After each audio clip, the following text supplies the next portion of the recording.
Why was Ycombinator so important for you? I mean, you'd been rejected once, you invested a lot of time, you put a lot of faith in the thing that you had to do in order to get in there.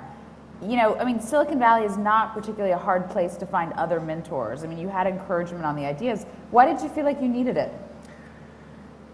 So, for so many of the people that I knew, this was like the fast lane. Or it wasn't even the fast lane, this was like the on-ramp. And you got to realize, like, people, like, most of the world does not live in Silicon Valley and did not grow up there, does not, like, immersed in all of this. So you're kind of on the outside.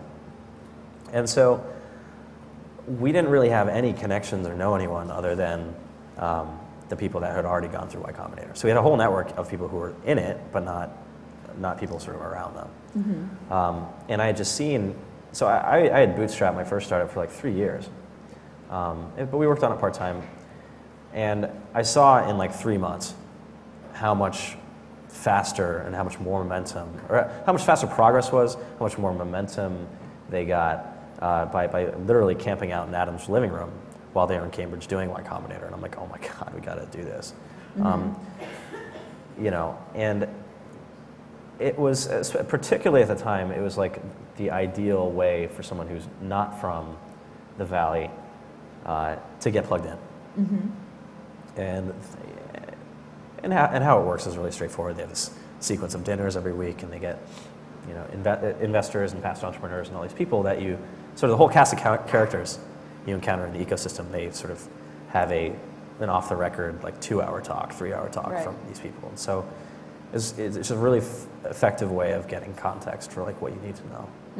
What was the single most important thing that you learned from Ycombinator? I know last month, Brian Chesky said the most important thing was Paul Graham telling him, you've got to get physically close to your customers, and like they flew to New York and took it really literally and like hung out in like early Airbnb houses and like figured out that people weren't actually sleeping on air mattresses anymore. And like, I mean, was there anything like that was like just this one standalone sort of aha or helpful thing? No, it was more that it was just kind of this like, you know, treasure map of like, here's all the stuff you have or you just have no context.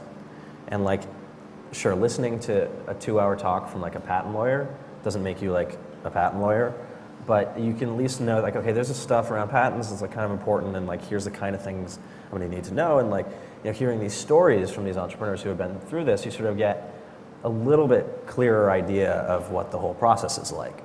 And so the sort of demystifying of the whole process was really the most valuable thing. Then there were other things that were just like the emotional support, or just sort of the esprit de corps from having 20 other companies going through the exact same thing, and every week everybody shows up and it's just building, and you're all rooting each other on. So it wasn't any one thing, and probably the most sort of striking thing was Paul's ability to distill down these very kind of techie or obscure or arcane concepts into things that like a normal person can understand. And it was just uncanny how he could do that.